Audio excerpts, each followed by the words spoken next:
Strukturkan konten yaitu melalui kelas kami sebutnya, atau kalau ininya course ya, kursusnya, atau pengelompokan video kami sebut di sini sebagai kelas. Bagaimana caranya? Ya masuk ke kelas, kita akan buat kelasnya. Jadi kalau kita nanti baru upload video, bisa diakses nggak? Belum tentu. Video di sini belum nempel belum dikelompokkan dan belum ditempelkan ke entity dan institusi. Loh, gimana cara menempelkannya? Soalnya kalau kita cek di sosial media page kita, Bapak Ibu, di profile kita, di sini di kanan atas, kita klik, maka tetap konten kita masih kosong. Hanya kelas-kelasnya saja. Kelasnya juga belum ada. Ini hanya informasi kelasnya saja. Di video kan baru kita buat tadi kosong. Bagaimana cara menempelkan ke entity ini dan ke kelas-kelas yang ada di sini yang kita sebut institusi tadi? Maka Bapak Ibu, kita klik di sini, Open Publisher Page.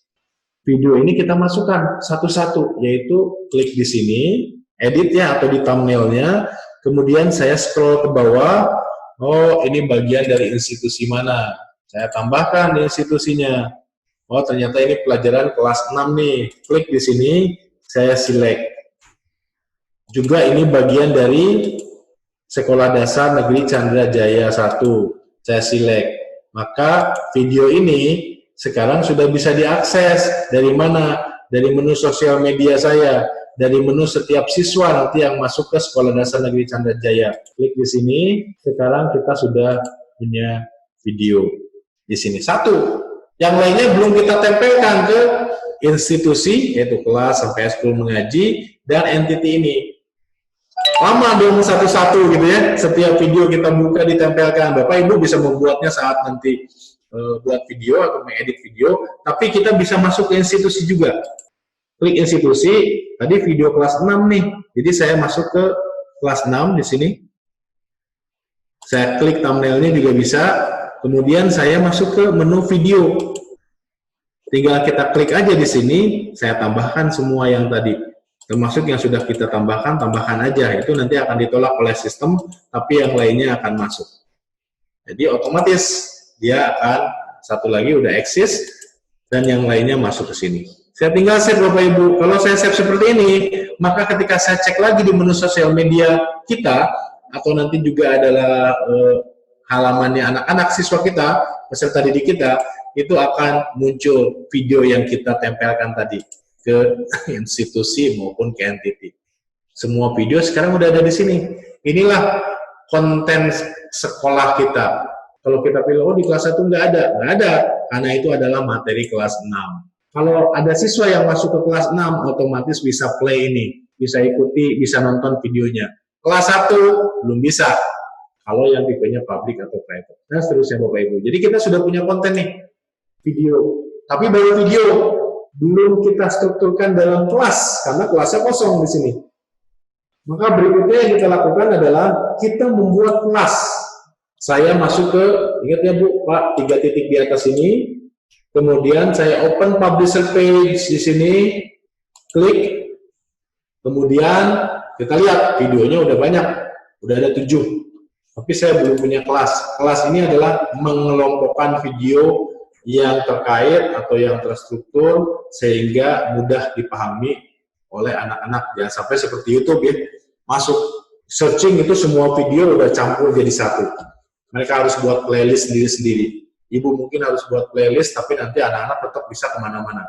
Nah ini kita kelompokkan dalam bentuk kelas. Kita add kelas Bapak Ibu di sini. Saya buat kelasnya adalah, contohnya adalah dunia IPA SD 6 dunia hewan. Seperti itu. Kategori sama, penjelasannya tadi kita pilih kategorisasinya. Di sini ada education, kemudian mungkin elementary school, viewing aksesnya saya buat public, atau saya buat subscriber dengan menggunakan kode ini.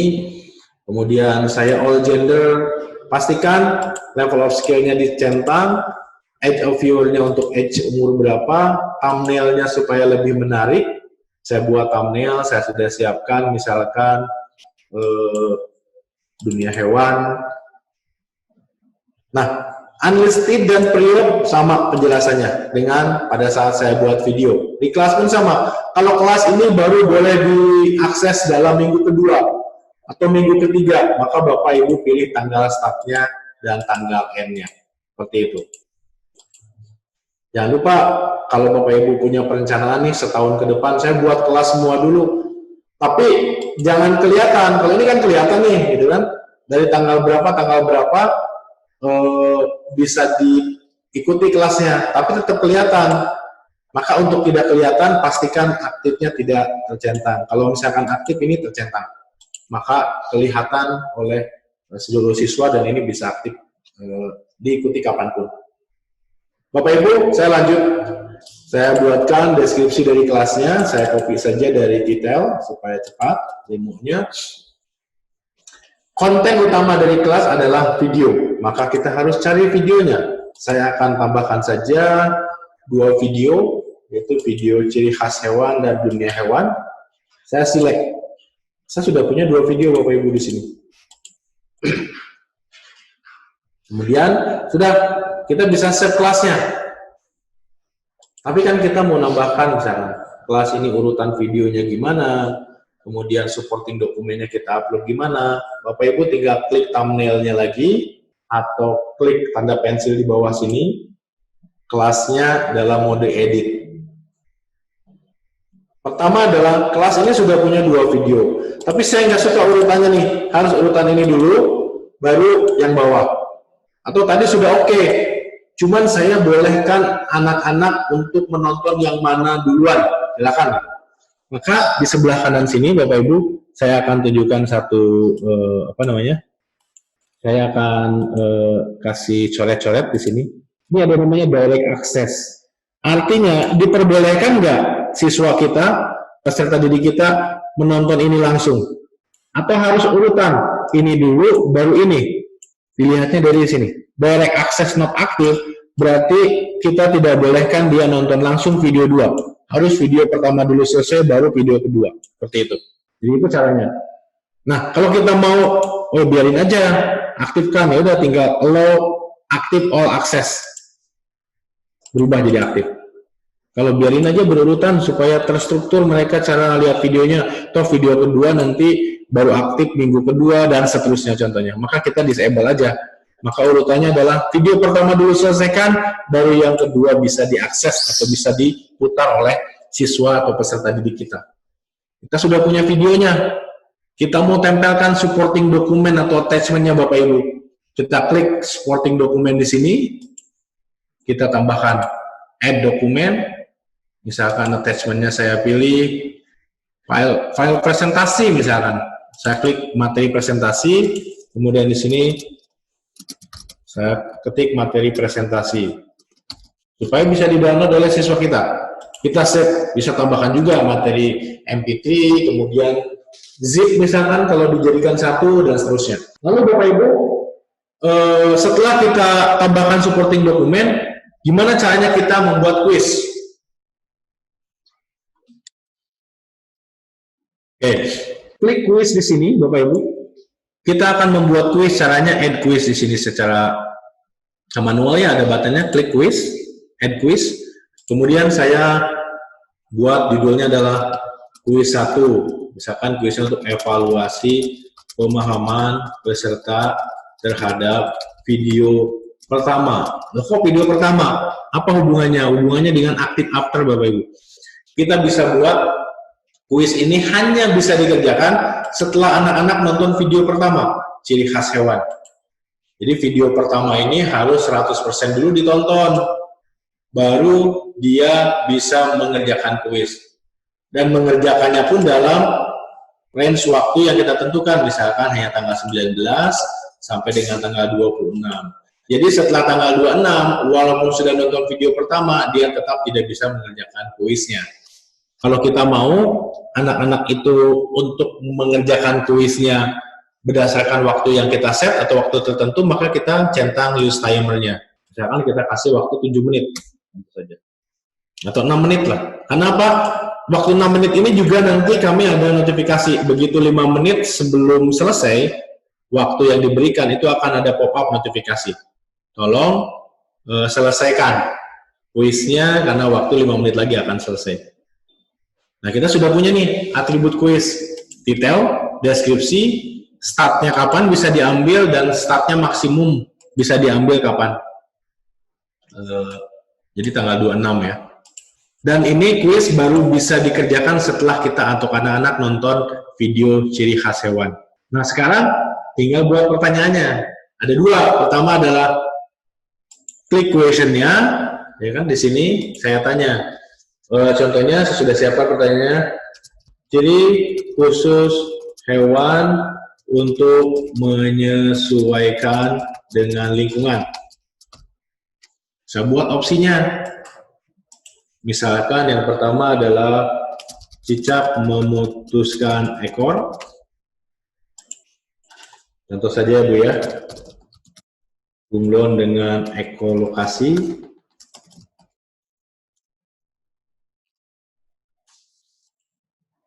Kemudian kalajengking memiliki punuk. Kemudian beruang dengan belalai.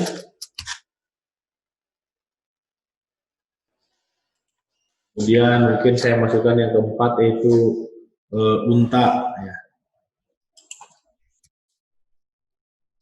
dengan mengubah warna tubuh.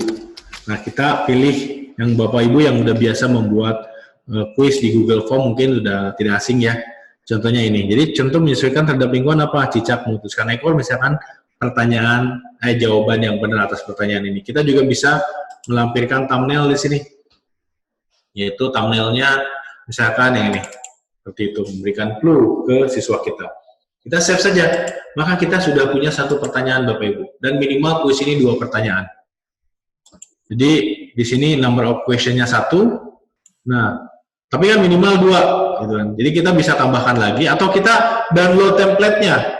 Jadi kalau saya stop share screen, saya akan share screen keseluruhan biar Excel-nya bisa terlihat Bapak Ibu. Di sini kita bisa download template-nya, yaitu template dalam bentuk Excel. Bapak Ibu tinggal isi dengan pertanyaan yang sesuai dengan kuisnya. Jadi Excel-nya saya buka, formatnya seperti ini. Jadi ada nomor, question, jawaban 1, jawaban 2, jawaban 3, jawaban 4, jawaban 5, pertanyaannya. Kalau cuma ada 4 ya isi aja 4, nanti yang satunya tinggal kita hapus saja bagian E-nya, lebih mudah. Ini jawaban yang tepat A misalkan. Maka saya akan buat sesuai dengan kebutuhan kuis kita. Jadi pertanyaannya Bapak Ibu bisa upload di berbagai kuis ya. Kalau kita punya kuis, jadi tidak harus manual satu-satu. Bisa reusable. Dan saya sudah menyiapkan nih satu yang sudah saya isi. Yaitu saya akan masuk ke folder saya sebentar.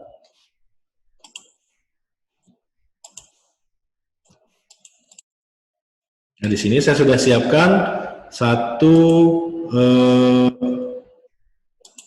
file Excel yang sudah diisi kuisnya. Training. Bahkan saya akan tunjukkan satu Excel yang sudah saya isi lengkap dengan pertanyaan-pertanyaannya. Seperti ini. Jadi saya akan masukkan 3 pertanyaan lagi, apa itu mimikri, kemampuan ekolokasi, dan sebagainya. Dan jangan lupa, jawaban yang benar supaya kita tidak manual satu-satu edit, yaitu masukkan. Ini jawaban yang benar, C, A, C. Jadi untuk nomor 1 C, nomor 2 A yang benar, dan nomor 3 adalah C, seperti itu. Jadi saya akan upload template ini di bagian upload question. Jadi Bapak Ibu bisa dilihat di sini, tombol upload question saya pilih, kemudian saya browse file Excel tadi, kemudian saya pilih question template yang saya sudah siapkan, kemudian saya upload. Ya Bapak Ibu bisa upload ratusan pertanyaan sih, tergantung kebutuhan Bapak Ibu untuk kuis ini. Nah, ini ada 4 pertanyaan, otomatis di sini ada 4 mengidentifikasi. Kita harus betul berapa? Katakanlah karena cuma 4, 4-4-nya harus betul untuk bisa dikatakan lulus. Kalau jumlahnya mungkin lebih banyak, 40 pertanyaan, boleh betul minimum 35, contoh seperti itu. Jadi kita sudah punya nih pertanyaan 4 untuk kuis kita. Dengan durasi hanya bisa dikerjakan dalam 6 menit, bisa diambil kuisnya saat kita sudah nonton video ciri khas hewan. Nah, kita save Bapak Ibu di sini.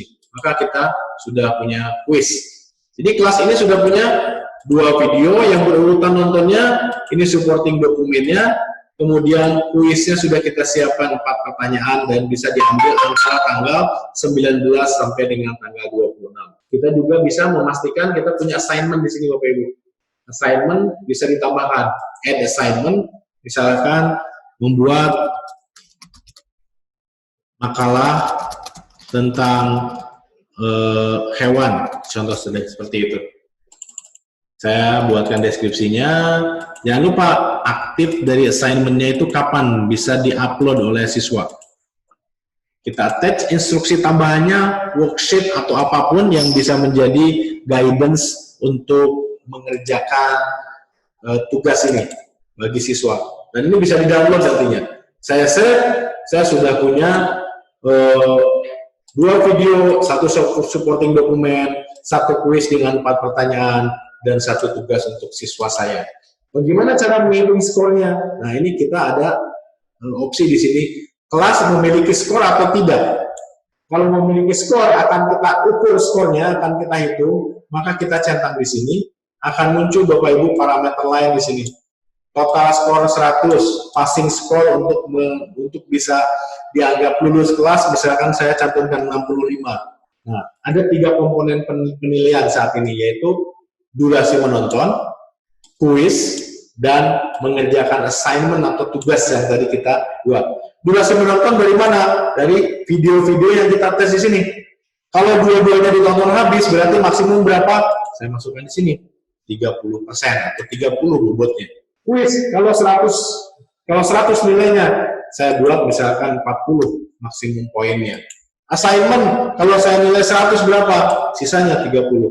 Jadi komponen penilaian untuk watching duration, quiz, dan assignment ini harus 100 karena maksimumnya 100. Tapi setelah minimum 45, maka kita bisa nyatakan lulus dari kelas. Nah, saya save saja kelas ini, maka kelasnya siap untuk diambil oleh siswa. Tapi kelas ini belum dimasukkan ya Bapak Ibu di entity dan institusi. Oleh karena itu masih kosong. Untuk bisa dimasukkan di institusi dan entity, kita masuk ke institusi saja cukup 1. Kemudian saya edit kelas 6 ini, karena materi kelas 6. Kemudian saya masukkan kelasnya. Nah, maka otomatis kelas ini sudah ada di menu kita. Jadi Bapak Ibu kalau masuk ke sosial media page lagi, masuk di menu kelas di sini, entity-nya adalah SD Negeri Chandra Jaya 1, kelasnya sudah ada sekarang. Yaitu ini adalah kelas untuk tingkat 6 atau kelas 6. Di kelas 5 nggak ada, di kelas 3, kelas 2, kelas 1 nggak ada. Adanya di kelas 6. Dan kelas ini bisa diambil oleh siapa? Oleh siswa yang ikut tentunya. Karena ini adalah tipe kelas yang tipenya subscriber dengan menggunakan kode, berarti anak kita atau murid kita bisa mengambil kelas ini dengan memasukkan kode. Seperti itu.